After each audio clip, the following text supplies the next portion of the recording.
Good morning, good afternoon, and good evening to wherever you are in the world. Welcome to RCI TV, and we're back once again on Mondays with the ongoing championship that is the GT4 and the TCX with Monday Multi-Class Madness.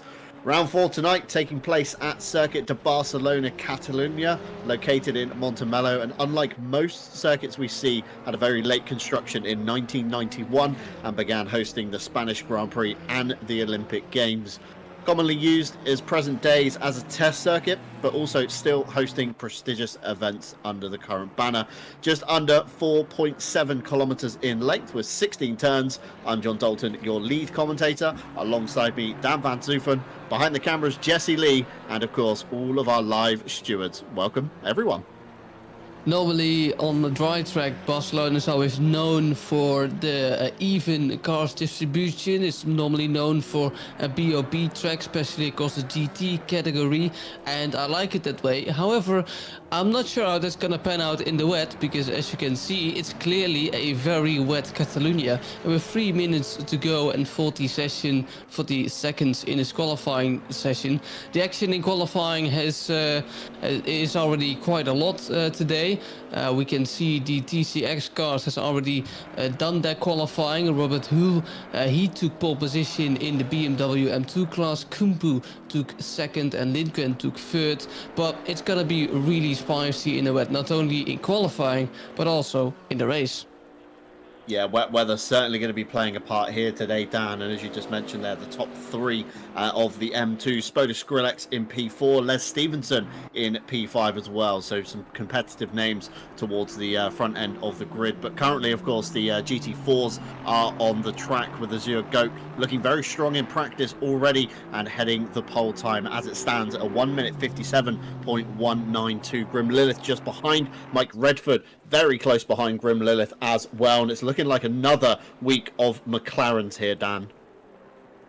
Yeah, indeed, another week of McLarens in the wet as well. I just mentioned that I know how the BOP effect is going to take effect on Catalunya in the wet, but it certainly doesn't seem so that it's really even here. As we can see, as John mentioned, 3 McLarens in the top 3. Of course, we still have 2 minutes and 20 seconds to go, and with people in an Aston Martin like Andy Boardman driving on the track, as the track is probably still drying up, I can suspect maybe some changes in the top of the leaderboard could happen, as we see Andy Boardman having a nice slipstream of the McLaren of AJ Goat in front. He could possibly go and challenge for the top positions. Over the line, Andy Boardman goes 4th, so the 3 McLarens will stay in the exact same positions.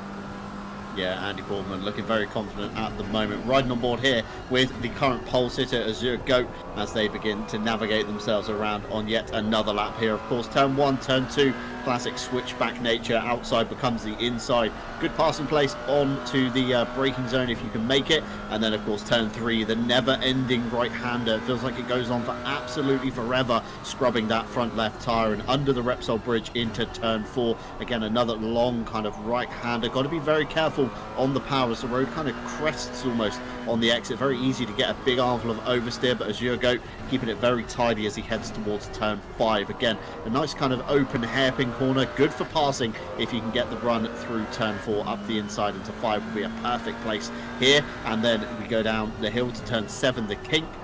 Turn 6 the king, turn 7 the left-hander before obviously turn 8. Be very careful on track limits on the inside of turn 8. Super easy to pick them up as we head up the hill. Of course, turn 9, very tricky corner, very easy to misjudge it. Looks a lot kind of faster than it kind of is. It's almost a break and a downshift even in the dry. GT3 cars, of course, much faster through there before the big braking zone of turn 10. Again, another good passing place if you can size yourself up through there. Single file normally through turn 11 and 12. Normally not a lot of action goes on here, although the of course the slower cars, the TCXs, it's going to be a good section to try and navigate through them. And then towards the end of the lap, of course, turn 13, cutting hard right, not the traditional kind of F1 layout that we see, of course, with the fast swooping right-handers. Through the chicane of 14 and 15, before the run to 16, and that drags you back out onto the main straight. And it's crucial to get a good exit from the chicane, because the next corner is essentially turn 1 when you begin braking and lifting off. And Azure Goat there over the line, not an improvement on his best, a 157.192, so no improvement for him there, as we see Grim Lilith back in the pit lane. He'll take no further part. Robbie Kelly for the TIG gang racing onto the second row of the grid in that Porsche Cayman, splits the McLarens, but Mike Redford, still out on a valid lap. I'm going to have to see if he improves, and he's not. He is coming down the pit lane with Carlos Calatayud just behind in the Mercedes as well, so no further part for Mike Redford to play in this session. Of course, Grim Lilith back to the pits, R. Kelly back to the pit lane as well, Boardman, Eraser, Calatayud, to name a few, but Martin Ulrich still out in the Ginetta. Of course, Martin Ulrich in the number 41, the Danish driver, the Holdfast Motorsport. A brave choice, Dan. We've been saying this all season, the Ginetta, something a little bit different in the field, but certainly, you know, puts the cat amongst the pigeons in terms of the race pace of this thing.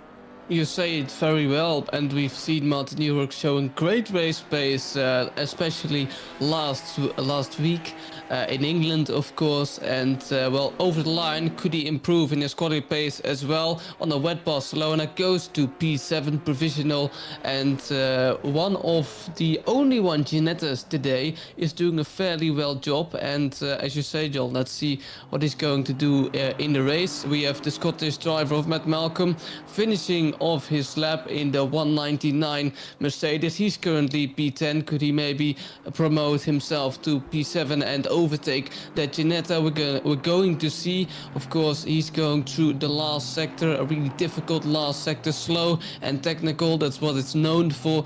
Through the last corners he goes. A GT4, beautiful to see there in the rain. Normally you take this flat out in a GT4, but it's raining, of course, so you won't. A little trip through the gravel, and that's your lap invalidated. P10, it stays for the Scotsman.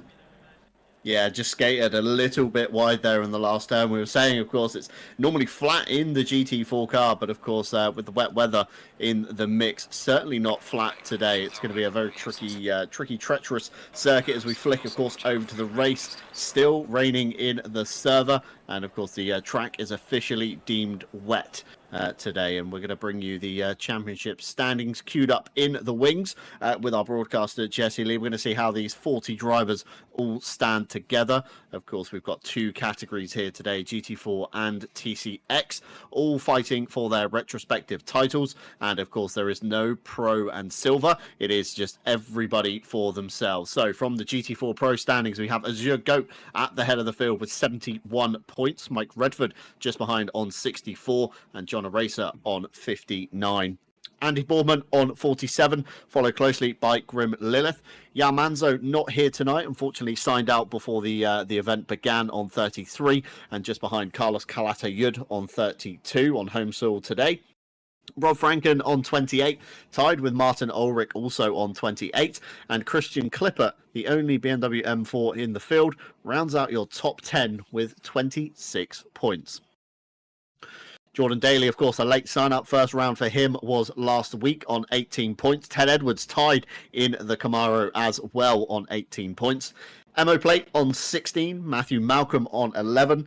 Our very own Kevin Boss tied with Matt Stevens from RPMS on 9 points apiece. Adam Carlisle on 5. Martin Foster on 3. Bren Jones on 2. Jordan Bubbins on 0 in the only Alpine in the field as well. So another unique car pick there. Sam Burnett on 0, Vossi Tigris on 0 as well, and Robbie Kelly also on 0 with Denat Kalmari. Correct me if I'm wrong, but I believe those guys have only just signed up for the event. So again, another late start to the season.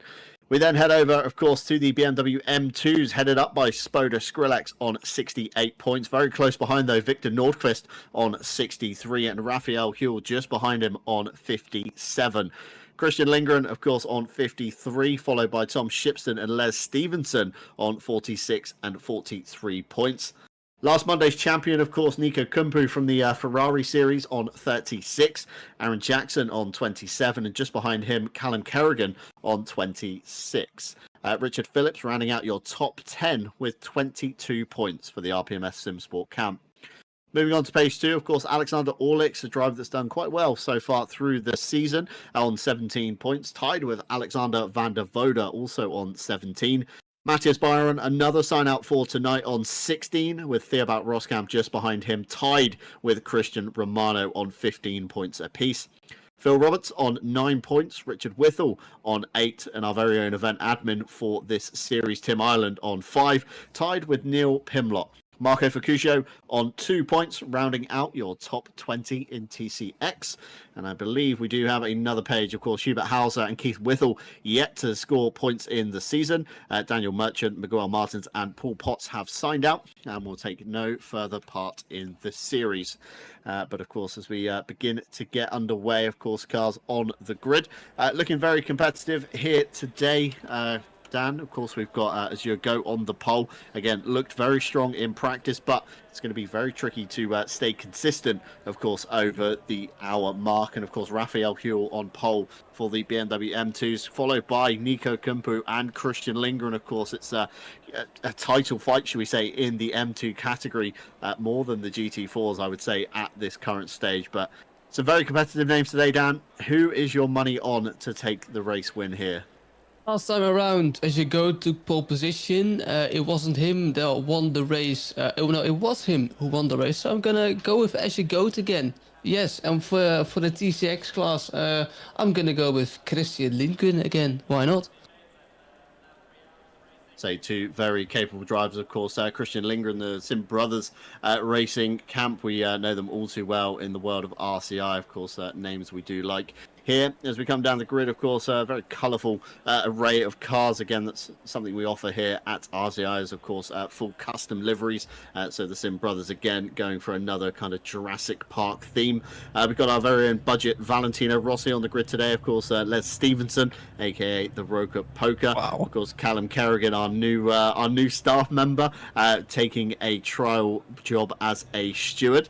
Recently signed up to get involved with the stewards in some of their races. So if you are interested, of course, in becoming any, RCI affiliation, as we see, we love Phil. Phil is the best. I think this is Aaron Jackson's livery from memory here. Kaiju Coin, maybe the latest cryptocurrency coming soon to a crypto wallet near you, as cars begin now to get underway. But of course, Callum Kerrigan joining us as a trial steward. So again, if you guys at home do want to get involved with us at RCI, we do have a staff vacancies board in the Discord. Head on over there and get your name down. Again, roles from stewards, broadcasters to commentators as well. So if you've always fancied yourself as a bit of talent on the old YouTube, then head on over. Or if you do want to help us behind the scenes, of course, stewards are always welcome. And we do have live stewards here tonight, Dan. We did have a little race briefing from our very own event admin, Tim Ireland, which basically told everybody to calm down a little bit, should we say, after the antics last time out at Snetterton. I was just about to say, as if we hadn't enough action last time around, we have a wet Barcelona today. So if the stewards had little hope of a little bit of rest, I think it's quickly forgotten, thrown into the bin, because as you can see, we're on a wet Barcelona. Barcelona, always action, always chaos, and with rain it's probably going to get multiplied. So I can't wait to shout in the box again, but I don't think the stewards will be really happy with the given conditions.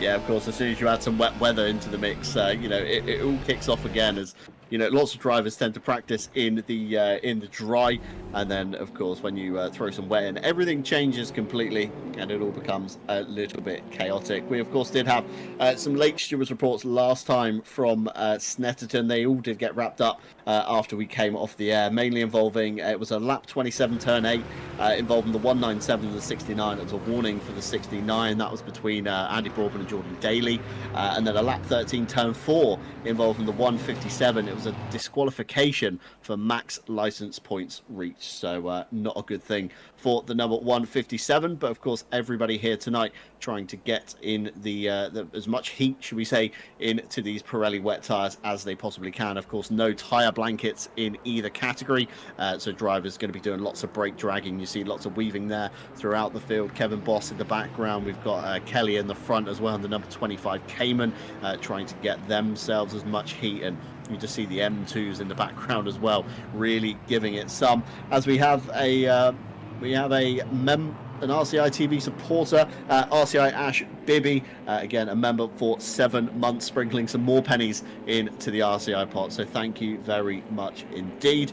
And of course, that's into the costs coming back to RCI. So very much appreciated, Ash. Thank you. Some difficulties for Ash tonight on the broadcast, and we've had to take Jesse as a stand-in today. But of course, some fantastic stuff nonetheless. As we see 2 cars teleported back to lots of cars teleported back to the pit lane here.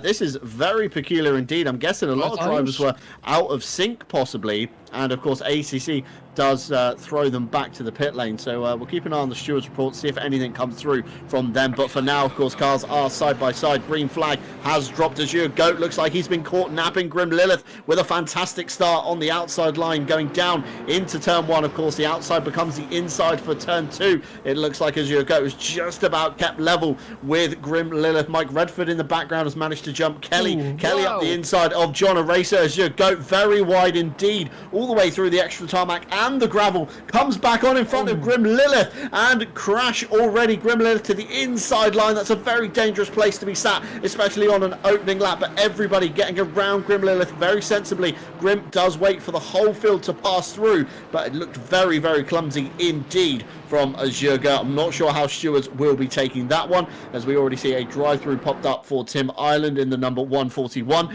Again, I can only assume that's for being out of grid position.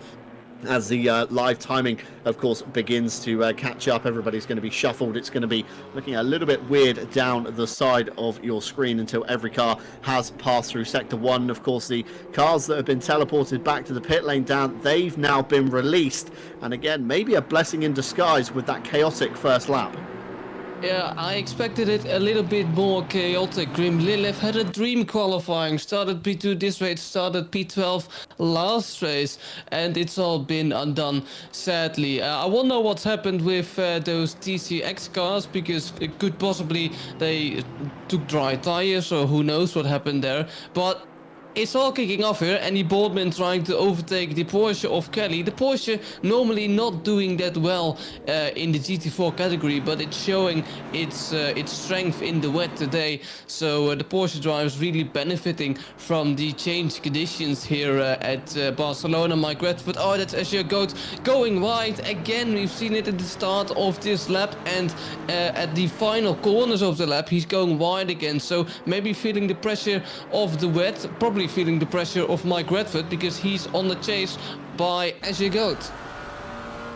Yeah, Mike Redford certainly chasing down Azure Goats. We ride on board here with Mike Redford for the MYK 95 down into turn 1. Of course, not close enough to make a move, but can they be close enough to pressure, of course, Azure Goat into a mistake? Meanwhile, in the background, Jordan Daly up the inside of John Eraser. Matt Stevens with a fantastic view behind, and Carlos Calatayud. Matt Stevens up the inside as well, turn 3, and that's going to allow the door open for Carlos Calatayud. And all the meanwhile, Martin Ulrich in the little Buzzy Ginetta is just sitting at the back waiting for these guys to start battling, and he's just going to find a Ginetta-sized hole, and up the inside he shall go. Turn 4, of course, around the outside, looking to see if he can find any grip, but of course going to open himself up to Ted Edwards, who's just behind, again a winner of the iRacing Sebring event just last weekend. We've got in our notes today, but Martin Ulrich on the defense from the Camaro. It's almost a battle of David and Goliath, throwback of course to the old touring car racing, the Ford Falcons versus the Mini. That's probably how Martin Ulrich is finding himself in that little Ginetta, with Ted Edwards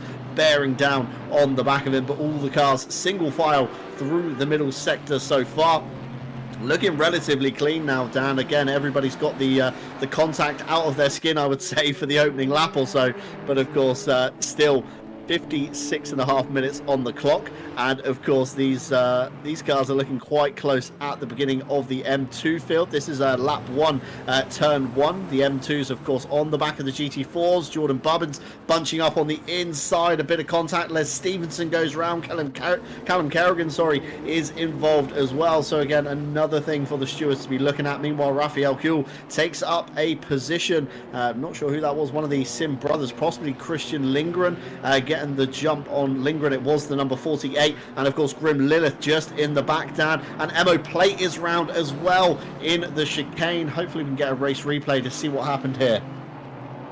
Yeah, we can see Emma Plate now coming through the technical section. Probably just loses it. Indeed, oversteer, loses it, makes contact with the Scotsman and spins around again. And that's probably a lot of damage on your Audi. Oh, it gets hit again there by another Mercedes. And that's a lot of damage, not only for your positions, but also for the damage as well. Ted Edwards going really wide there. Don't know what happened. Probably missed his braking points. We're probably going to see that a lot.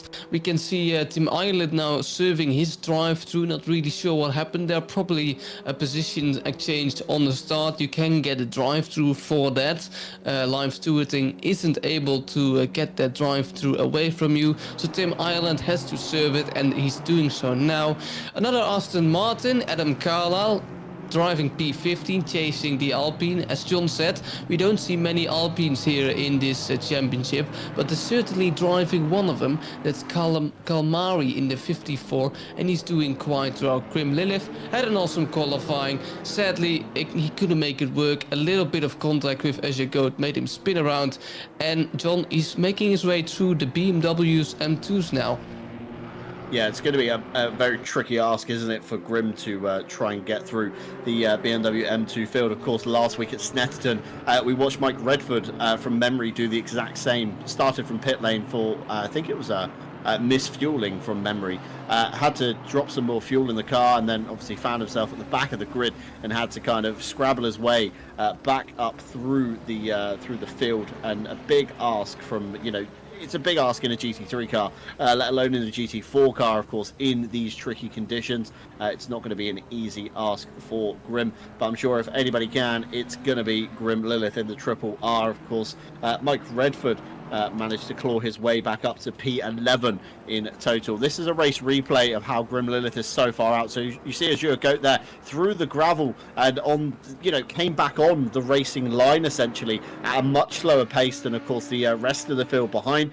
Grim had unfortunately nowhere to go in the wet weather conditions, and unfortunately didn't have time to check up as we see Matt Stevens try the outside of turn 2. That's going to open the door into turn 3, and Carlos Calatayud is going to say thank you very much indeed, and possibly take the both of them as the Cayman runs out wide. John Eraser has to do the old switchback. Carlos Calatayud covering off the inside, nearly 3 wide into turn 4 of Repsol. Matt Stevens outbrakes himself. Off turn 4 he goes, and Martin Ulrich, we said it earlier on, Dan, he sat at the back rubbing his hands with glee because that's another free position he's just picked up. P8 now for the Ginetta driver. Yeah, he's doing great and making great progress, and the Ginetta is good in the wet. It shows, of course. You can have a little bit of luck on your side, but you also need to drive that Ginetta in the wet like you should, fast and really consistent. And Martin Ulrich is doing that today, and it's showing. He might even attack the McLaren of John Eraser. Who knows? You could dive it up the inside. Seems unlikely, because you don't want to take too much risk in the wet, but Martin Ulrich in the number 41 Ginetta doing a great job and is now absolutely on the back of John Eraser. As we see another race replay, that is Raphael Hull. He is doing great in the championship, spins, avoids contact, a little bit of contact there, and that's very unfortunate, but he resumes his way. The Porsche of Tigris it was, who just spun around, almost spinning around again, the number 15 Porsche, but it seems to keep it on track, and we have a lot of action. We said it before, John, the stewards having a really busy time.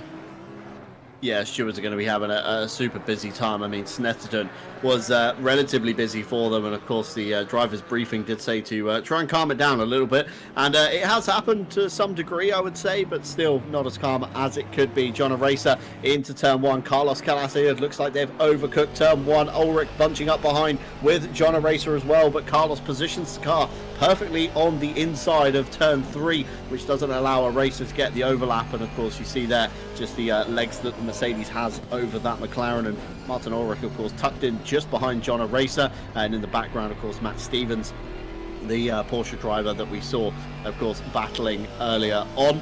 Of course tonight we do have a mandatory pit stop, Dan. It's you know, a 30-minute pit window, much the same as it is in the previous round, so all drivers must make their stop in this 30-minute window. We'll display a notification towards the top end of the screen for you guys at home to know when the lane is open. The only rule set we have here is of course drivers chuck in 1 litre of fuel, and of course tyres are completely up to the drivers. So I think being a wet race tonight, Dan, we're going to see a lot of fast pit stops. I imagine a lot of cars are fully loaded with the fuel for the race. They're going to chuck the 1 litre in, stay on the current tyres they're on, and see if they can nurse a set of wet Pirellis all the way to the end as Carlos overcooks the hairpin of turn 10. That's going to allow John Racer side by side. We said we wouldn't see much side by side action here in qualifying, and I'm about to eat my own words as Carlos has the much favoured side of the circuit, manages to pull back ahead of John Racer, and they will remain line of stern. But of course, pit stops tonight going to be relatively quick, I would say, Dan. Same set of Pirellis all the way to the end, and I can't imagine anybody is going to try anything too daring. There's a lot less rubber on the wet tires because you have the grooves, and therefore the tire doesn't degrade as fast as a dry tire, or a wet tire doesn't degrade as fast as a dry tire is doing, and therefore I should agree with you, John. We probably won't see any changes of tires unless you absolutely have to in some scenario. But I agree with you there. We will see short pit stops. Matt Stevens in the Porsche doing relatively well, gone off a little bit, but it seems that Porsche, we talked about it again, is really good in the wet, and Matt Stevens is showing it. He's really closing up in the mirrors of the Ginetta number 41 there. See if he can do anything soon. We have a home country hero. It's the Carlos Calatayud, always a difficult name to pronounce. He's driving the Mercedes. He knows the track fairly well. We can see him doing currently in P6. He's driving around this position almost all season long, but sometimes he just really gets unlucky, gets tangled up in an accident or two. We saw that in a race earlier this season, but for now the Spanish driver in his home country is doing well. However, he's got a train of angry GT4s behind him. John Racer, Ulrich and Stevens are all trying to sniff an opportunity to get that P6, and with 48 minutes to go, there's still enough room to make a mistake, John. Absolutely, nearly a quarter of the way through the race, and of course most drivers looking relatively consistent at the moment as we see a race replay here. This is between Grim Lilith, I believe, and Denak Kalmari down into turn 5. That's an almighty bump from Grim. It looked like Kalmari had that under control. Luckily, it didn't turn the Ginetta around all too much, and Grim continues on their way and has since found a way past Kalmari. So that will be, of course, Emo Plate in the number 71 is the next car, the Audi R8 you just see at the front of shot there. That'll be the next car for Grim to dispatch as we have another race replay here. This is between Adam Carlisle and Denak Kalmari. Through turn 2 they go. Looks like Kalmari hit the AstroTurf on the outside, and we all know AstroTurf retains a lot of moisture in racing. It's normally wetter than the actual circuit, and of course race cars on AstroTurf don't tend to go. So of course that combination made a unforced error from Kalmari there, as we see the slipstream between Sam Burnett and Adam Carlisle now for the Lycan Racing entry. Up the inside he will go into turn 1, although the inside of course becomes the outside. Stands on the brakes. I think he's a little bit too late. Sam Burnett's just got the car drawn up in time, and of course Adam Carlisle there doing the respectable thing, allowing Sam Burnett to take the position back. No harm, no foul, and that will be Adam Carlisle back down to P18, although close enough for another shot should the chance arise later on, Dan. everything gets multiplied in the wet. So if you have oversteer in the wet, that gets multiplied compared to the dry. If you have a slipstream in the wet, it gets not multiplied, but the braking distance does well. You can see Jordan Bubbins in the Alpine just overtaking the BMW M2 there. That's great by Jordan Bubbins. I'm confused if it is actually Jordan Bubbins. It is in the number 20, in the 65 Alpine. Great overtake on a BMW M2 there. Of course, it's a lower class there, but he still managed to make the overtake done, and we can see some GT4s just struggling to even keep up with the BMW M2s, and we can see Christian Linke on top of the TCX class in the BMW M2 Cup car, and he's really keeping up with Jordan Bubbins. It's not a sight we normally see, a BMW M2 car keeping up with a faster car, but in the wet everything can change, and it's showing. Jordan Bubbins really needing to keep an eye on his mirrors even against those BMW's M2s. But what I was talking about, of course, in the wet everything gets multiplied. So if you have a nice slipstream of the car ahead of you, of course in the dry you'd need to brake earlier, but in the wet that gets multiplied. Race replay again, Keith Whiffall just going a little bit wide. Does he get a bad re-entry? It's a little bit of contact between Whitehall and the red BMW in front, just a little bit of oversteer, miscommunication, and that's unfortunate contact, John. Yeah, very unfortunate indeed. I mean, we're quite clumsy almost as well at that sense. Kevin Boss currently onto the back of Ted Edwards within half a second of the number 8 Chevrolet Camaro. Just behind, of course, Christian Clipper, the driver we're used to seeing, shall we say, down towards the top of the field. But the M4 today just maybe not, all too good in the wet. It's got quite intrusive traction control. It's a very torquey engine as well. So again, lots of torque in the wet. The gearing isn't the most normal in that car, let's say. You've almost got to take most corners in a gear higher, of course. First and second very short. Third again is more like a second gear, so possibly not gelling too well with Christian Clipper today, although the pit window is open down, half an hour on the clock for drivers to, of course, come down the pit lane. Gonna have to see how this all cycles through. Of course, lots of traffic in the form of the TCXs, so if you're in the GT4 field, chances are you're going to come out in the middle of these M2s and try and fight your way back through the field. No one electing to jump down the lane early. Richard Phillips is in the lane, Neil Pimlott and Keith Whittle from the M2, but all the GT4s staying out.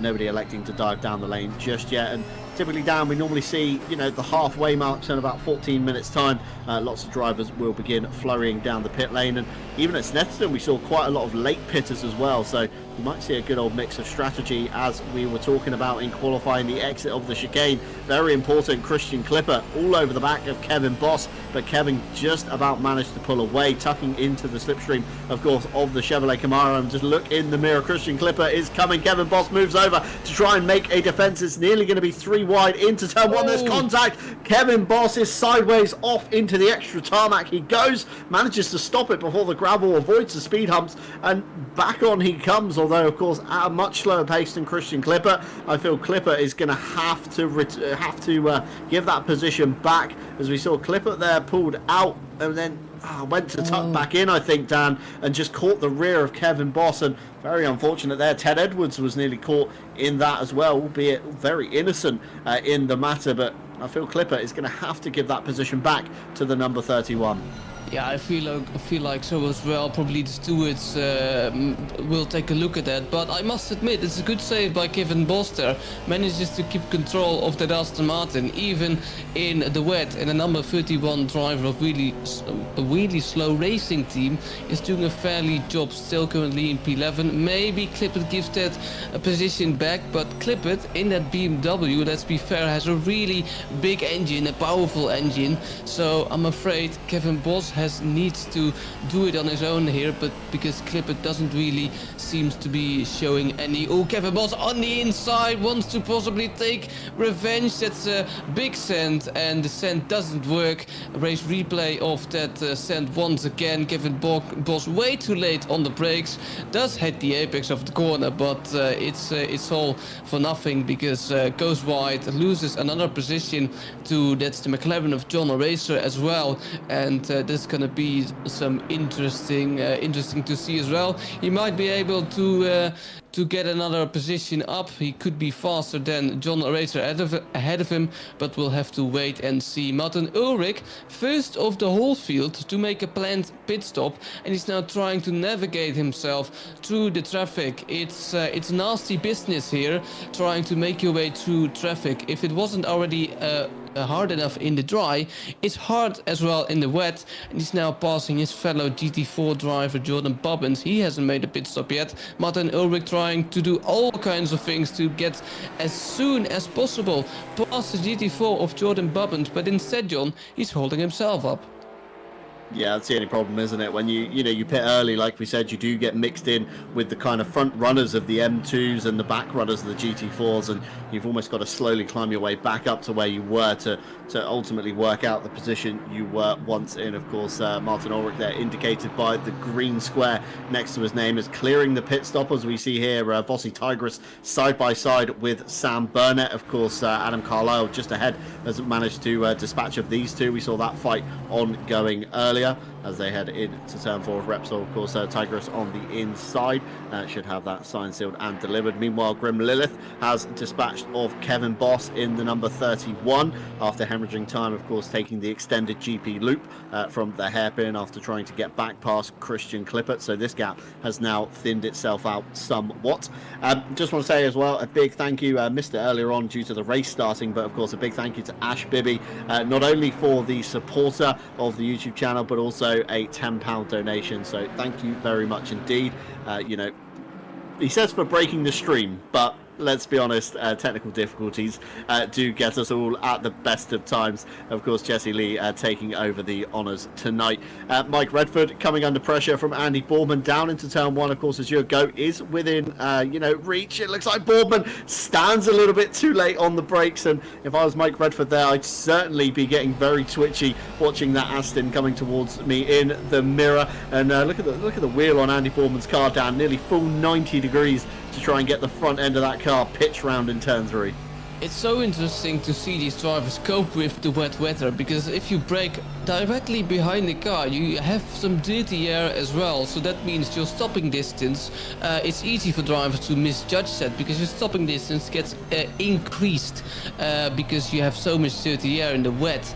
And it's really interesting to see. We saw such a thing happening in F1 Hungary 2022 when Bottas slammed into the side of the car in front of him because he misjudged the dirty air. And we've seen it a lot of times today, especially in turn 1, and it's gonna be very interesting for these remaining 38 minutes, because we'll probably see it a lot more as Andy Boardman still trying to overtake the car of Mike Redford. We have a really nice battle of the top 3 here as we switch to the top 3 in the BMW M2 class. Spoda Skrillex didn't have the best of races last time, if I remember correctly, but he's doing good today in Catalonia, currently in P1, having a nice gap to Kumpu and Lindgren. So I don't think the qualifying order has changed a bit. Nico Kumpu is still in P2, and so we not only have a good battle for the GT3s, the BMW M2 top 3 giving us an entertaining battle as well, John. Yeah, absolutely so. I mean, Spoda Skrillex, round 1, if you remember the big accident coming out of the last turn. Skrillex getting caught up in that one and then managed to turn it around for rounds 2 and 3. Of course, taking top step of the podium last time out at Snetterton. So setting themselves up for a good latter half of the season, should we say, as we see a few more cars coming down the lane, including Jordan Bubbins, Hubert Hauser, Keith Whittle, Andy Boardman and Jordan Daly, to name a few. And fingers crossed this isn't going to put Daly and Boardman back on the circuit together, because Dan, cast your mind back a week ago. That was a very, very aggressive and, very interesting fight as they all both took lumps out of each other, should we say, as Boardman gets underway. Daly in the background there, separated by Hubert Hauser, being the peacekeeper almost between these two at the moment. So let's hope Daly and Boardman can find each other on the circuit again, because that will be one very good fight to take here at Barcelona. Boardman comes out at P11 overall, Jordan Daly P12 as he finds himself in an M2 sandwich, of course, with the RPMS Simsport car just behind there, and Hubert Hauser ahead. So that's going to delay the Just Gamers number 197 just a little bit. From one Camaro to another, though, Ted Edwards tries the outside of Matthew Malcolm in turn 5. Can he get a good drive off the corner? Looks like Matthew Malcolm just about has the legs in the Mercedes. Will have the inside line for turn 7. Of course, we'll be able to cover off the uphill of turn 9, but brakes a little bit too late, and that's going to allow Ted Edwards to try the old switchback coming up the hill towards the turn 9. Side by side, not just enough overlap for Ted Edwards, but very, very close indeed. Matthew Malcolm will retain onto this position as they head into the third sector. Millimeters between those guys. Ted Edwards trying it around the inside, outside, making Malcolm the Scotsman all scared of trying maneuvers left, right and center, and Ted Edwards just can't really get past him, and he tried it around the outside a few corners earlier, and normally in the wet that move would work, but ACC doesn't really have that detailed wet line. We saw it in the iRacing 12 hours of Sebring and our own hosted 2.4 hours of Sebring. There's a really developed wet line on iRacing, and the wet line in ACC is still basically the dry line, but still wet. But that doesn't matter. Ted Edwards is focusing on his P6 currently, because that slipstream, that Chevrolet Camaro is reeling him in. On the outside he has to do it. Can't outbrake himself on the outside, but the same counts for Malcolm. But he is outbraking himself. Can Ted Edwards do the switcheroo? The inside turns the outside. On the outside, Ted Edwards is making the move. And it's a great move by Ted Edwards. He overtakes the number 199 Mercedes. And that's a really great move by Ted Edwards. Yeah, Ted set that one up perfectly in turn 1, ready for the run through turn 2 to the inside of 3, and moved, signed, sealed and delivered by the time they came out of turn 3. Fantastic driving there from the Camaro driver in the number 8. Meanwhile, more action down pit lane. Adam Carlisle in the 142. We got Vossi Tigris down the lane as well in the number 15 Cayman. They should see themselves shuffled down the order somewhat, of course, probably coming out in and amongst the BMW M2s. Meanwhile, on the track, Kevin Boss has managed to find his way back up to Christian Clipper. Round 2, ding ding, the gloves are on. It's getting very close indeed between the number 31 and the 236 as they head through turn 7, 8, up the hill towards turn 9. The BMW just about has enough legs on the Aston Martin, but Kevin Boss a much tighter line through turn 9. Gonna tuck in behind the 236 and see if they can slipstream all the way in to the hairpin, but doesn't look close enough to fire a move up the inside. I think Kevin's going to have learned from last time how wrong that move went, but it looks like Christian Clipper has outrun the corner a little bit, finds himself out of contention side by side into turn 11 and 12 as they come around side by side towards the turn 13. It's going to have to sort itself out by the chicane, because you can't really go side by side through the tight left-right nature of the corner. Kevin Boss trying all he can on the switchback nature of the circuit, tucks in behind for the chicane. Very sensible indeed as the big M4 wrestles its way around. I think Kevin Boss has made contact. Big oversteer moment from Christian Clipper. I think he finds himself down the pit lane. He wants no further part of that fight. That releases Kevin Boss up into P8. Let's have a race replay here. I think we just caught the end of it, but it did look like contact was made. It was picked up on our tool. So Christian Clipper, of course, found himself sideways, already pointing at the pit lane. So probably thought, you know what, I'm going to go for it. And this is the big one here. The Azure Goat, the number 765, has come down the lane for their mandatory stop, although the Eagle Eye viewers will notice a drive-through next to Goat's name, and the stewards have caught up on lap 1 by the looks of it. So I'm going to go from the top on this one. Lap 1, turn 1, involving the 256, the 888, the 65 and the 48. It's a warning for the 888 for braking unpredictably and dangerously early into the corner. Lap 1, turn 1, involving the 28 and the 46. It's a 10 seconds for the 28. That's for a takeout position returned. Lap 1, turn 2, involving the 511 and the 765. This car on your screen at the moment. It's a drive-through for the 765 for an unsafe rejoin with a takeout of the 511 to be further reviewed after the race as well. So Stewart's still not happy with the outcome of that one, as we have a race replay here. I think this is from the point of Grim Lilith at the start of the race. Of course, look to the right-hand side of your screen. You're going to see Azure Goat come spearing off back onto the circuit, onto the racing line, at a much slower speed, and that's what turned Grin Lilith around and then had to wait for the whole field to pass back around again. We then got another lap 1, turn 4, involving the 99 and the 157. It's a no further action. Lap 2, turn 1, involving the 197 and the 77. No further action. That was deemed a bump draft on a straight. So we're already having NASCAR-style tactics into the race as we're watching a race replay here of Matthew Malcolm. Big sideways moment from Emo Plate across the front of Matthew Malcolm. Nowhere to go. Very unfortunate there for the Scotsman, but that's been shown up twice in our tool for some reason on that one. Lap 2, turn 16, involving the 99 and the 71. It's a no further action. And then a lap 2, turn 15, involving the 888 and the 71. It's a unsafe rejoin of the 71, causing avoidable contact. So 5 seconds for them. And lots of stop-go 30s on the screen at the moment. Dan, I can only assume that's going to be for speeding in the pit lane here today.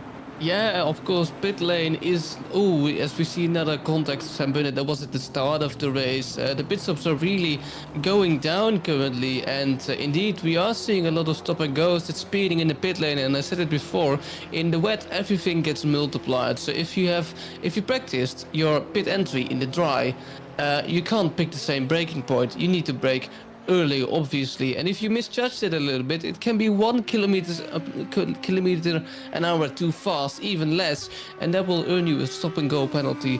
So it could be because of that. It also could be because a lot of incidents. Emo Plate currently driving in the GT4 there. Matt Malcolm serving his stop and go 30 penalty, was doing really well, the Scotsman. Really unfortunate he has picked up a stop and go 30-second penalty, as has Emo Plate. So a lot of penalties, a lot of drivers will probably be unhappy with that, and we've not really seen a lot of penalties, John, but it's all kicking off here at Barcelona. Yeah, this is probably one of the most penalty-packed races, should we say, that drivers have picked them up themselves. I mean, all these stop-go 30s, nothing on the stewards' reports about stop-go 30s, so it is purely due to drivers coming down pit lane too fast. And of course, in these single driver entry races, you can't blame your teammates for this one. You know, in endurance racing, if your teammates come into the pit lane giving you the car with the stop go 30, you can put the blame on him. You know, you haven't done anything. You've purely inherited that penalty from them. But in this nature, of course, they have come down the pit lane a little bit too hot. Whether they've misjudged where the braking marker was, picked their usual dry braking marker for the speed limiter and just overshot it somewhat. You know, it's a manner of things can happen here, but ultimately at the end of it, all these drivers are caught speeding in the pit lane at some degree, whether it was on the out, the in. Either way, it's picked it up in ACC, and of course the game has given out those penalties, so plenty of people are going to be shuffled about. Even Ted Edwards with a stop-go 30 as well. The race was looking so good for the number 8 Chevrolet Camaro driver. He's down the lane to serve that one. Grim Lilith, of course, on their comeback drive. Christian Clipper, the next car to dispatch of as they come down the start straight away. They've got Denak Kalmari just ahead. That's going to be, of course, the pit stop cycle that should give Kalmari the place back, although looks like an M2 off in the distance there. And if you're looking at Grim Lilith's hand movements here and wondering what is going on, Grim Lilith is actually racing on a controller. And when I first found this out during my driving stint here at RCI, it was single-handedly the most frustrating thing to learn about Grim, because they're so quick on a controller. And you know, keeping up with Christian Clipper currently, and cast your mind back, Clipper again did so well at the Red Bull Ring and in the earlier stages of this season, and Grim Lilith just hustling the back of the number 236 like it's nothing.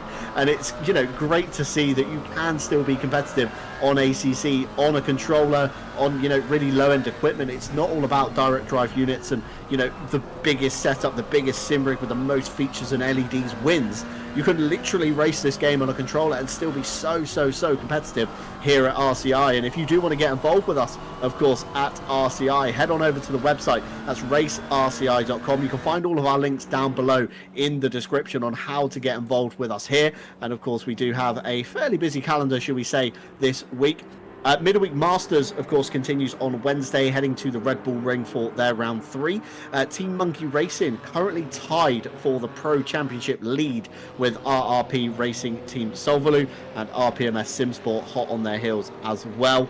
Silver, it's the RPMS Simsport leading PR Racing and Racing 25 years close behind there, as we see Christian Clipper and Grim Lilith side by side through the third sector. Grim, of course, on the much more favoured side of the road, makes light work of that pass. Up another position, P10 for the Triple R driver on their comeback drive.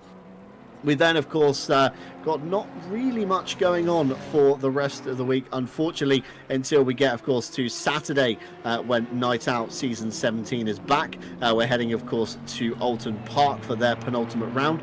Timothy Flamger leading Julian Vanbrugh and Raphael Huell in Pro. Meanwhile, it's Sandro Simos chasing off Les Stevenson and Callum Kerrigan in Silver. So that's this week, of course, here on the RCI Canada. And we do have another new event starting next week. Of course, after the huge success for us in the first season, sign-ups are still open for Season 2 of the RCI iRacing IMSA Series, featuring, of course, GTPs, LMP2s and GTD classes. And for Season 2, we'll be returning to some of the most iconic tracks across America, but now featuring some of the greatest European tracks sprinkled in for good measure, voted in by the community as well. So if you don't like the calendar, you've only got yourselves to blame on this one, unfortunately. Round 1 begins next week at Monza on Thursday, April 4th, and unfortunately, we will not be streaming it here on RCI's TV. It's subject to staff requirements, should we say, on that day. So we might get a stream, we might not, but keep your eye on the YouTube channel nonetheless. Hit that subscribe button, and of course, if we do decide to broadcast this one, we will put a pre-stream in your sub box, so you can click a notify button and of course get the notification when we do go live on Thursday next week. Ted Edwards, of course, served their stop-go 30. A lot of drivers have now cleared the penalties down. Even the number 25 of Robbie Kelly has picked up a drive-through penalty. It's looking so good for them, Dan, on their inaugural race here at RCI. The number 25, of course, qualified second row of the grid, kept it inside the top 5, and unfortunately has undone all of their hard work in their mandatory pit stop. I was just about to say, Robert Kelly doing such a great job showing the strength of that Porsche, but it's all come undone with that stop-and-go 30 penalty. He's not the only one, he's just got to go bite through it. It's difficult, but with 24 minutes to go, you know, maybe someone else gets a penalty, he could still move up. The race isn't over. I always say, everyone could crash in the final corner. Oh, that's Raphael Huell there. Everyone could crash in the final corner and you'd still win. The race is never over. It's also not over for Raphael Huell. Had a little moment, had a really quite a big spin, but he's still doing fairly well. Raphael doing really well in the first couple of races, but his pace seems to have dropped a little bit at Snetterton and at Barcelona. He could keep up with the championship rivals, but who knows? We see Les Stevenson, as John said, the budget Valentino Rossi, a little bit of contact there. Doesn't really get shoved into the grass, so he just managed to keep it alive. And Les Stevenson in the BMW M2 needs to make a pit stop still. We are seeing that the BMW M2s are a little bit late on the pit stops compared to the GT4, and that makes it for some interesting strategy play. Let's say Tom Ships now leaving the pit lane, and it's all going fairly entertaining so far, John. Yeah, fairly entertaining indeed, should we say, as of course Mike Redford out front currently lapping some of the M2s coming down into Repsol. That's of course Les Stevenson and Neil Pimlott there, so the number 95 finding their way up the order. Meanwhile, Ted Edwards dispatched of Callum Kerrigan, that's actually for a position, and still 2 BMW M2s separate himself from, of course, the back end of the next GT4 cars, should we say. We've got stewards reports coming in thick and fast now. They're all the way up to lap 8. Of course, we're on lap 18 at the moment. So a lot of racing incident minor contacts. We got a warning for the 511. That's for a lap 6, turn 6, involving the 54 and the 511 for avoidable contact. We then got a few more racing incidents. We've got 10 seconds on lap 8, turn 1, involving the 15 and the 142. It's 10 seconds for the 142 for a takeout, but position returned, and that's of course Adam Carlisle in the Aston Martin. And we do have a race replay of that one to hand. So Vossi Tigris just ahead, of course, down into turn 1. Looks like Carlisle brakes far too late, still tries to make the corner, and just catches the back of the Porsche Cayman. Very unfortunate, but Carlisle doing the right thing and of course returning the position. So penalty of course deemed a little less harsh, and another stop go 30 flashes up for Danat Kalmari in the number 54. He's just left the pit lane, so that's going to be for speeding once again. So the Tit Gang Racing number 54 Alpine entry not doing all too well here on their inaugural round, but hopefully get all the bugs and gremlins out of the way on the first round, and then of course hopefully turn your luck come the second round, as we see lots of the M2s now flurrying down the pit lane. A few more racing incident minor contacts coming in from the stewards, but all looking relatively calm. So maybe the driver's briefing has sunk in somewhat, although a lot of these incidences, Dan, like you keep saying, you know, it's all down to this weather. You know, lots of drivers probably aren't used to driving these cars in wet conditions, and like you say, everything is just multiplied you know, as soon as you throw a little bit of water into the mix. And it's especially horrible for the TCX cars, because they have almost absolutely no downforce except from a little spoiler and the fenders at the side. So it's really difficult for those heavy BMW TCXs to not only just get the right braking zones, but what you said before, they have a little bit of difficulties with the tractions. So the TCX cars, and you can see it as well, they're having a little bit of incidents, and it's difficult for them to get lapped by the GT4s again. So not only do you wrestle the car around a wet Barcelona, you also have to keep an eye on your mirrors and in front, because cars are moving all around. As you can see, Sam Burnett now lapping a BMW M2. You see cars all around you, and you need to wrestle that BMW.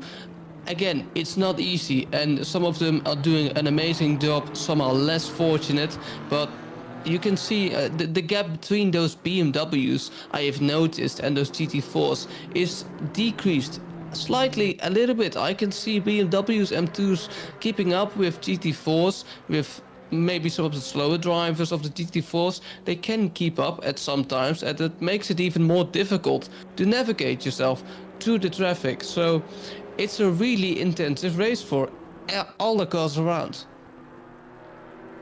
Yeah, it's very intensive, isn't it? And dry driving is, you know, relatively easy for a lot of these guys, but we see lots more penalties rolling through. Matt Stevens in the number 77, he's picked up a stop go 30 as well. He just came in for his mandatory stop, and it's not cleared off the board either. So it's going to be a three trips down pit lane for the RPMS Simsport number 77 entry. Again, such a shame, because fantastic qualifying and very good race pace from Matt Stevens. He's going to find his way down pit lane again, whether it's going to be to serve the stop go 30 or try and get the mandatory pit stop at least cleared off the board. Time will tell, but it looks like potentially, Dan, the pit board has disappeared from the entry. Of course, the boards and all the track scenery is synced between the servers. So if somebody hits it, you know, on their screen, it clears it on your screen as well. So somebody at some point has been into that pit lane board, and that could explain why we have so many stop go 30s coming through at the moment.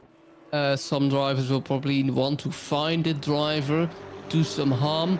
Possibly, I can get the frustration if someone just knocks the pit board down. Accident or not, it's probably an accident, because he can't see the pit stop board for the next pit stop as well. But yeah, I that must clarify why we've seen so many stop and goes 30 seconds penalty. But if you've practiced enough, you probably know where the line is anyway. So for some of them, it might not be an excuse anyway, but I can get it is a frustrating thing occurring here at Barcelona, as your goat is trying to get Lilith off his tail, and if it wasn't hard enough with driving a controller in not only the dry but in the wet as well, Lilith is actually really fast. He's been fast the whole season, has some bad luck in the season as well as in this race, and he's really thundering down the circuit with that controller. P2 in qualifying, making a comeback currently. Lilith is doing an awesome job. So is home country hero Carlos Calatayud, a last pit stopper of the GT4s, if I'm correct. I'm not correct. Stevens still need to make a pit stop. This is Spoder Skrillex, leader in the M class. Clean pit stop, won't have a stop and go 30 penalty, and so he will carry on with probably the lead in the BMW M2 class, and he's doing again an amazing job. Yeah, absolutely so. I mean, you know, like you say, it's one of those things that's very tricky to try and get your head around in the wet weather, and Les Stevenson still with a mandatory stop to clear on their name. They're technically leading the BMW M2s as it currently stands. Of course, Callum Kerrigan just behind, 10 seconds to his name. He's going to have to serve that one in the pit lane. Just checking Matt Stevens tumbling down the order. I can only assume he came in to serve the stop go 30.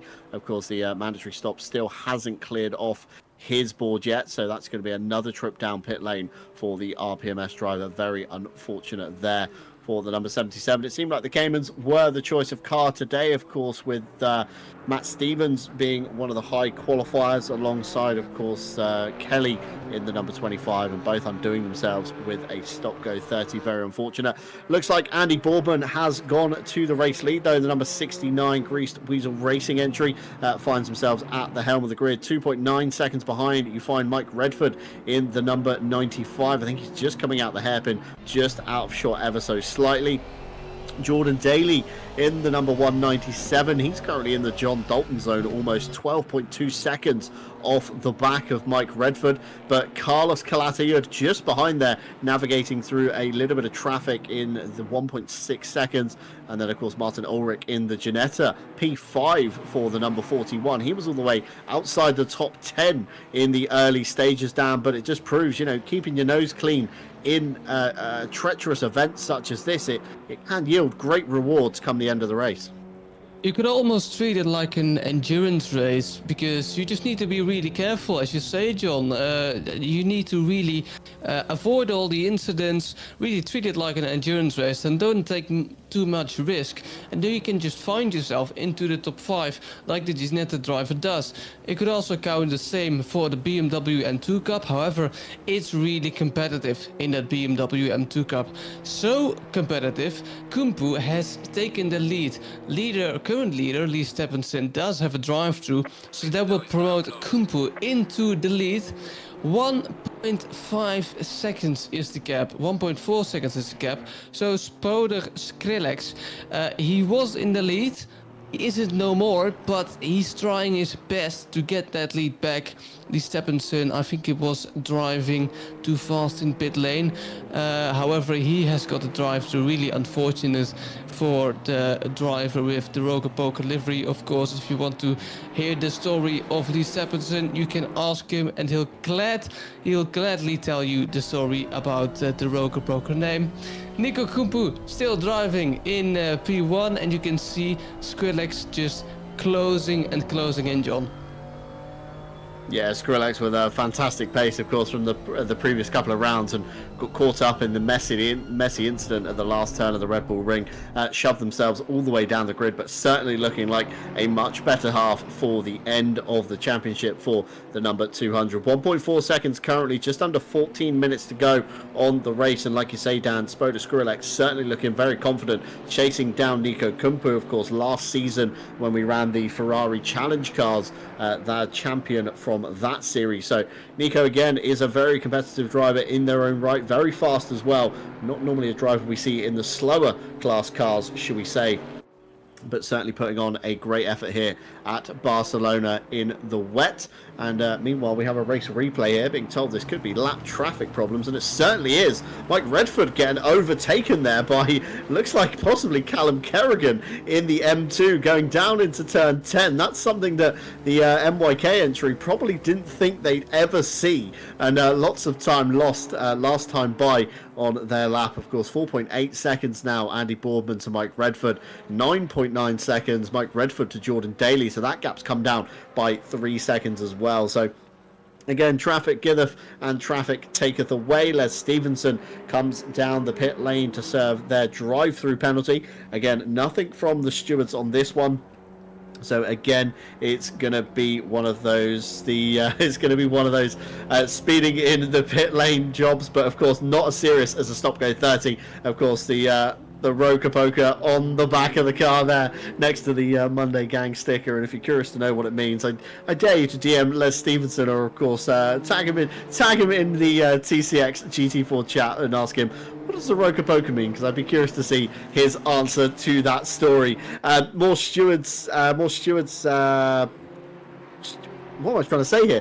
More stewards penalties coming through at the moment. Again, lots of racing incidents. Lap 9, turn 3 involving the 31, the 226. That was the Kevin Boss and Christian Clipper incident, if you remember. That was 5 seconds for the 236 for contact with overtake. So again, if Christian Clipper had given that position back, chances are that wouldn't have been so serious, and possibly even might have been a no further action. This is the other one I was going to cast my eye upon, the 236 and 31. This was lap 13, turn 16. No further action. Stewards deeming the 236 lifted to enter the pit lane with no indicator, and of course Kevin Boss had no inclination of this and ran into the back of Christian Clippert. So of course we get half the picture up here in the broadcast. We see the event happen live. We then see a race replay, whereas stewards, of course, Dan, have much more data at their disposal. They look at things like steering input, brakes, clutch, of course, where the car is positioned on the circuit. They have opportunities to rewind the incident multiple times, to watch it in a slow-mo as well. So they do really delve into the depths of the incident, whereas myself and you, Dan, of course, just sit up here. We make a guess at what happened and see if we're right later on down the line. Yes, indeed, and the stewards, by doing so, is doing a great job, and as you say, showing us a more clearer picture of what actually happened with those GT4. Spoken about GT4, it's an amazing class, and it was released in 2007, found in 2007, and it's still here to date, and it's just improving the GT4 category, as we see a race replay. Martin Ulrich in the Ginetta there, trying to lap a BMW M2, little bit of contact, no harm whatsoever in the future. The Danish driver going a little bit wide, but it's all okay. As we can see, Mike Redford in P2 trying to overtake the Aston Martin of Andy Boardman. Andy Boardman has completely slipped away from my attention, but he didn't qualify on pole position, qualified in 5th if I can remember correctly, and it's now against almost all odds driving in P1, because in qualifying, we said it before, John, the McLarens were doing so well, and now Andy Boardman in an Aston Martin is leading the race. Yeah, absolutely. So, I mean, Andy Boardman doing a fantastic job this time by, of course, not having the greatest of starts to the season, shall we say, along the way. Of course, got caught up in a very good battle with Jordan Daly, made for some excellent broadcasting as we have a race replay here of Azure Goat navigating some more traffic. That's Denak Kalmari getting involved there, and of course, Raphael Huel just ahead in the M2, not wanting to be a part of that one, but Azure Goat has since found their way through. Currently in P6 overall. You just see in the background there the two cars we caught on the race replay. So Azure Goat released into some clear air. Next up on the board is Martin Ulrich in the number 41 Ginetta. That's going to be a gap of about 3.5 seconds to the good. Of course, just under 9 minutes to go now, Dan. You know, that's not going to be many more laps at the pace we're running currently.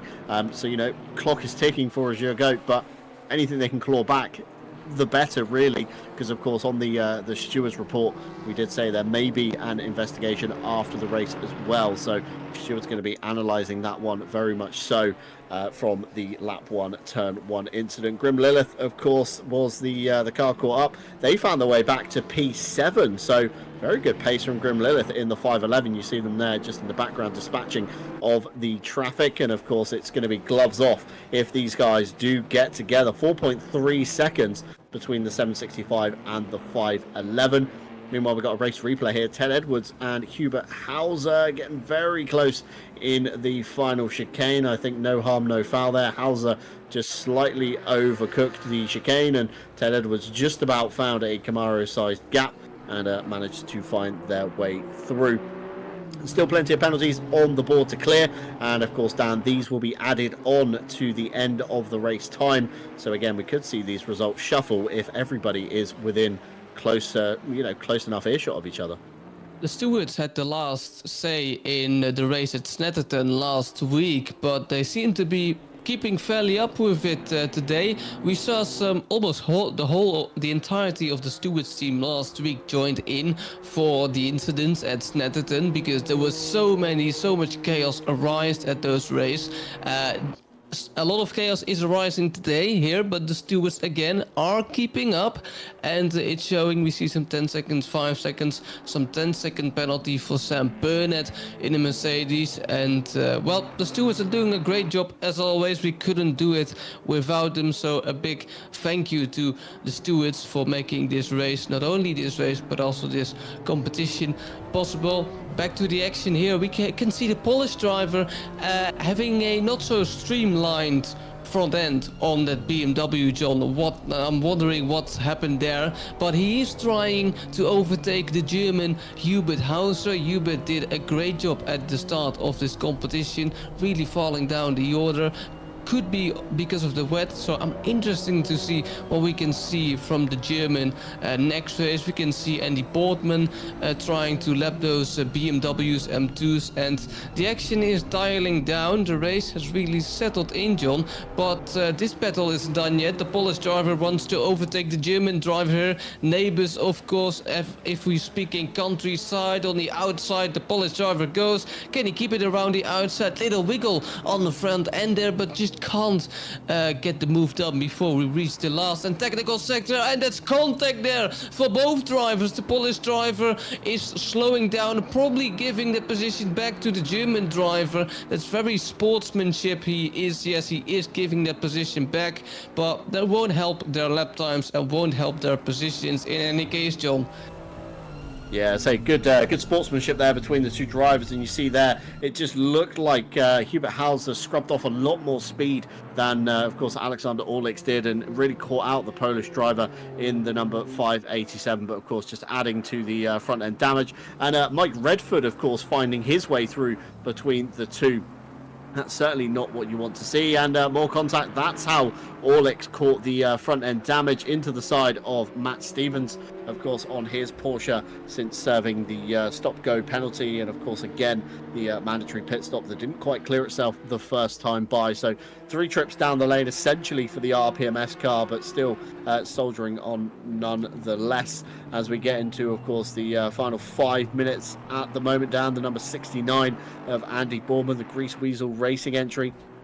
Out front, very commanding lead so far to Mike Redford, of course, 5.2 seconds to the good. Jordan Daly, 13 seconds behind Mike Redford, and Carlos Calatayud with no answer to Daly's pace, dropping off now 3 seconds to the good. Martin Ulrich, of course, 13.7 seconds, but a charging Azure Goat just behind Martin Ulrich, and that's going to be the denotion. And we do still have the battle for the race lead, of course, in TCX ongoing. That's between Nico Kumpu and Spoda Skrillex, the two cars you see on your screen at the moment. Grim Lilith cutting between them as they find their way towards the front end of the grid on their recovery drive. But Spoda Skrillex, the clock is ticking down, 4 minutes to go, roughly I'd say about 2 laps give or take.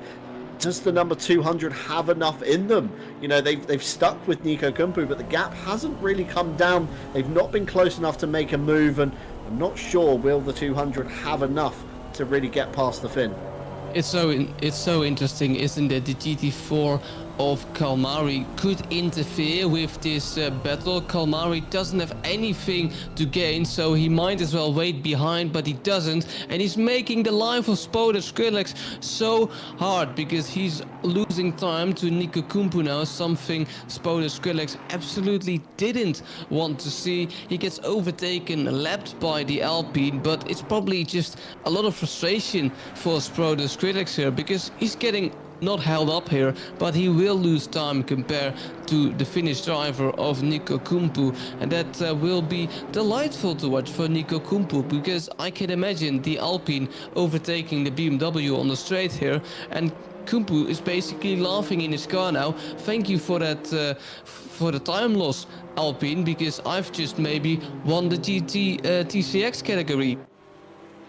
Yeah, very unfortunate there for Spoda Skrillex. Just Danat Kalmari just caught the number 200 at the wrong time. Nico Kumpu got the easy pass, shall we say. Of course, down the main straightaway, Danat Kalmari goes and really uninterrupted Nico Kumpu in his race. But, of course, Tim Ireland just ahead again. Traffic giveth and traffic kind of taketh away at the moment. Tim Ireland staying way off the racing line, allows Kalmari to go through. And Nico Kumpu, of course, if he can get close enough, I'm sure Tim Ireland will yield. He overcuts Repsol ever so slightly, and Spoda Skrillex has overcooked the corner as well. Skrillex off in the gravel. That's going to be Nico Kumpu's race, signed, sealed and delivered to the top step of the podium. Skrillex will have no answer now in the dying 2 minutes of this race. Let's have a race replay. Came into Repsol just far too hot. The car was not drawing up in time and unfortunately found the gravel trap, and Neil Pimlott behind, nearly finding the same patch of gravel, of course, that Skrillex did. Very unfortunate there for the number 200. He will cement himself on the second step of the podium. A good championship points haul nonetheless. Of course, we've got Raphael Huel in the number 21. He will take the bottom step of the podium should it all remain as is. Robbie Kelly looking to try and make up a last minute position in the dying moments of the race. Adam Carlisle just ahead in the number 142 Lycan entry, but again doesn't need to do anything, Dan. Adam Carlisle with the 10-second penalty. Carlisle is 15 seconds away from Clipper. Of course, Kelly's not going to get the gap down by 10 seconds in a minute and 10 on Clipper, so he's only going to really gain from Carlisle's penalty. So all he has to do is just hold line of stern behind the Aston.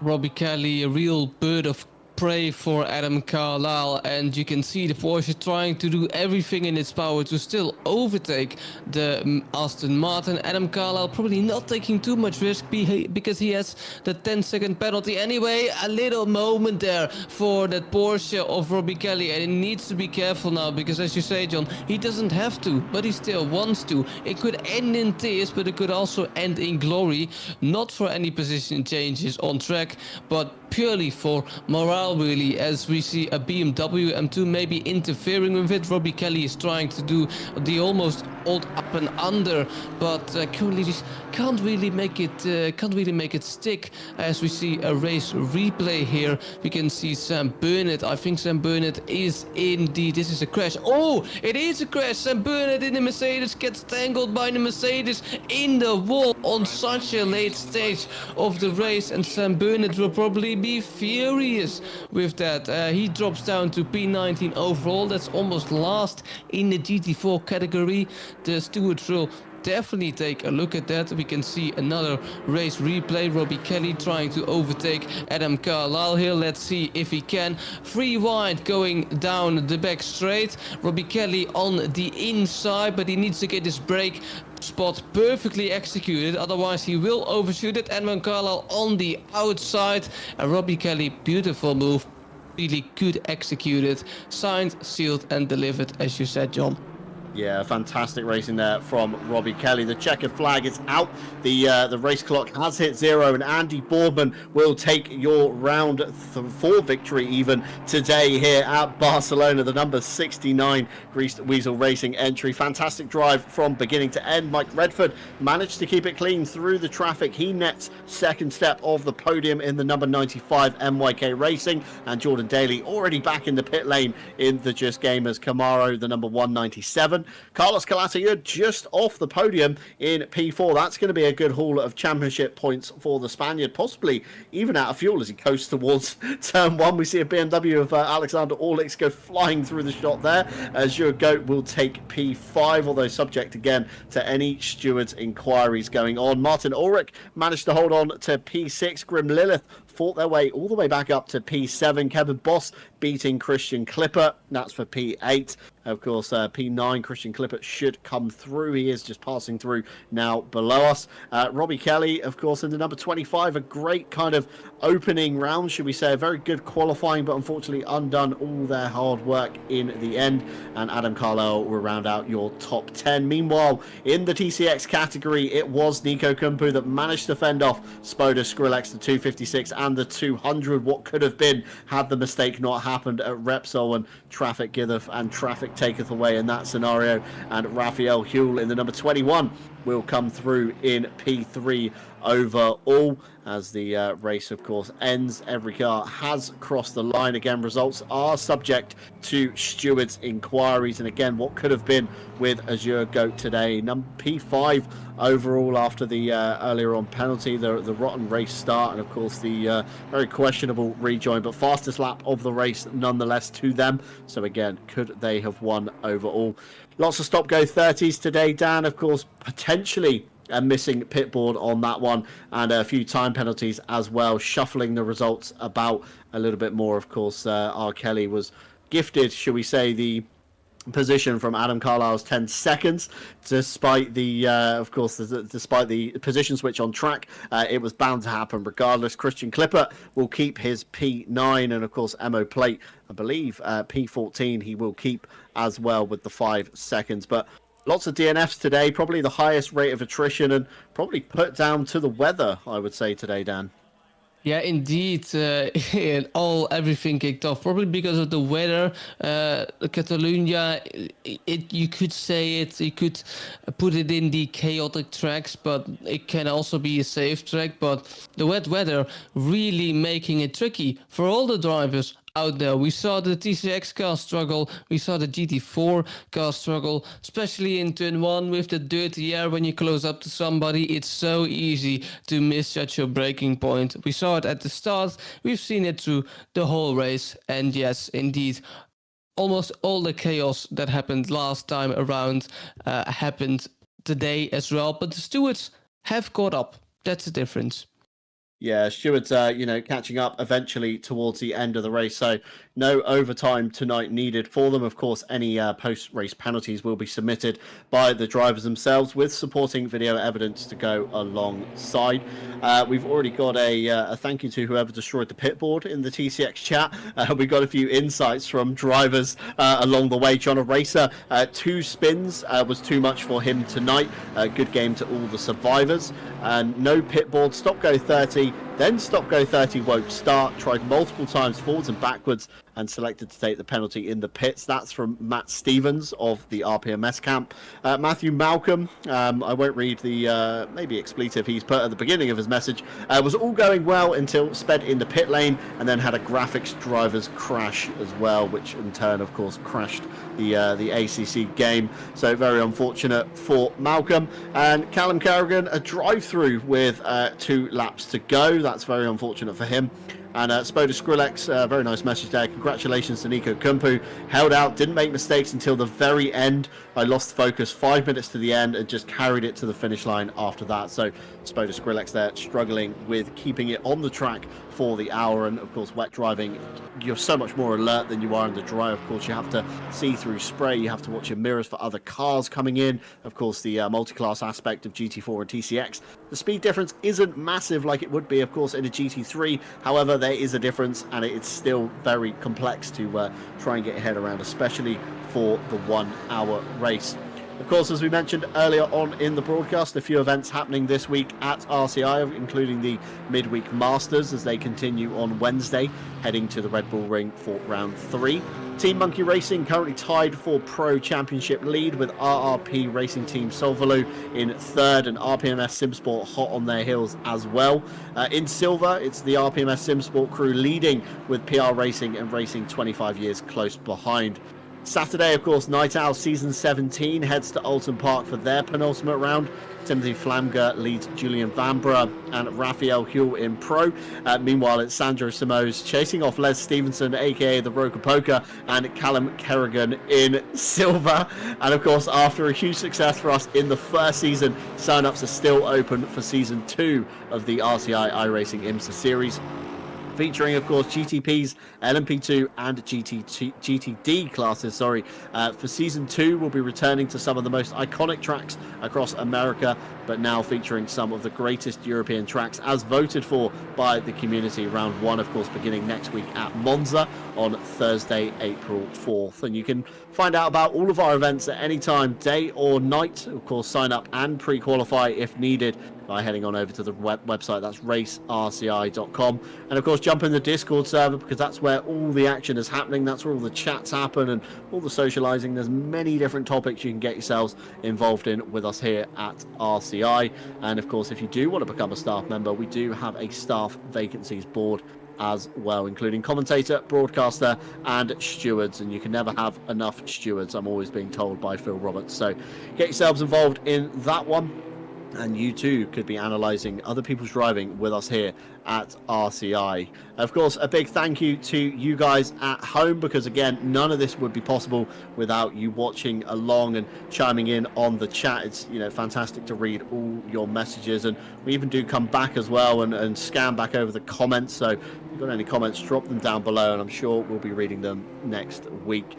Of course, we do head next week. The championship is still very much alive. I think we've got another 2 rounds of this madness before it reaches its loggerhead. Next week, we head stateside to Indianapolis before heading off the final round at Alton Park, and that's going to be a very interesting one with so many cars on the track. 37 cars here tonight, I believe highs of 39, so we have a 40-car grid going into Alton Park. It's going to be very good indeed. Of course, a quick message from our partners. They've been scrolling around down the bottom left-hand side of your screen, all broadcasts. And again, none of it would be possible without them supporting us along the way. Of course, AK Esports, a leading Italian company in esports management and organisation across the world, having their first official event in 2018 with Porsche and their esports championship, and has since found success with the SRO Motorsports Group and Dallara, among many other brands, including our fantastic service solutions we have here at RCI. Driver61.com, you can of course get 25% off your driver coaching by using our discount code with a link in the description below. Again, from one-on-one driving courses to full intense analysing of your skills. Some of the guys over at Driver61 will have something that fits your needs, as we see contact there from Clipper and Kevin Boss. Maybe Driver61 could help those two out in their racing craft. Fanatec, one of the leading brands in dedicated sim racing hardware, including force feedback wheels, direct drive units, pedals, load cells, and much, much more. We do have an affiliate link with them down below, and of course you can sprinkle some pennies in the RCI pot if you do use that to pick up any new hardware in 2024. And of course, 2 new partners that joined us just last season, digitalmotorsports.com, offering a number of products and services along the way, even up to complete SimRig turnkey solutions. Founded in 2018 by 2 enthusiastic motorsports fans, they had a vision to create Ireland's leading digital motorsport environment and resource. Visit the link down below to check out them. And of course, lastly, but no means least, probably a website you guys are going to be visiting very intently on April 1st. Go Setups, of course, formed to be one of the premium esports setup stores for ACC, and have since branched out into Assetto Corsa as well. Their primary aim to create setups for all skill levels, whether you're esports ready or just looking for a safer alternative for your favourite car. Be sure to check out their offerings down below. And of course, April 1st, Monday next week, we do, of course, see the Nürburgring Nordschleife being added in to ACC, and I'm very excited for one. I can hear Jesse Lee getting very excited in my ears as well. And we are going to throw up a open public lobby for any guys that aren't racing in the GT4 and TCX series, and you just want to get to grips with the track with us here at RCI. I'm sure you'll see plenty of familiar faces on there, as is tradition, of course, on new content, new DLC release. And I'm very excited for this circuit. And from Monday onwards, of course, when I drop out the broadcast, I'm probably going to be grinding a few laps around the Nordschleife trying to get those all-important track medals. But yeah, fantastic stuff on the horizon for ACC and, of course, here at RCI as well. So keep your eyes peeled on the website. But, of course, for tonight, that is all we do have to offer. Time is ticking away in Europe, and I'm sure you all want to get to bed to sleep off the multi-class madness that we have seen tonight. From stop-go penalties to time penalties, stewards have been very busy along the way. But we'd like to thank you very much for joining us here at RCI TV. From myself, John Dalton, from, of course, Dan Van Zoofen alongside me, from Jesse Lee behind the cameras, and Ash Bibby, of course, temporarily behind the cameras earlier on as well. Of course, we'd like to thank you very much from the bottom of our hearts. We hope you have a wonderful rest of the week, and we hope to see you back on another RCI TV broadcast very soon. Take care.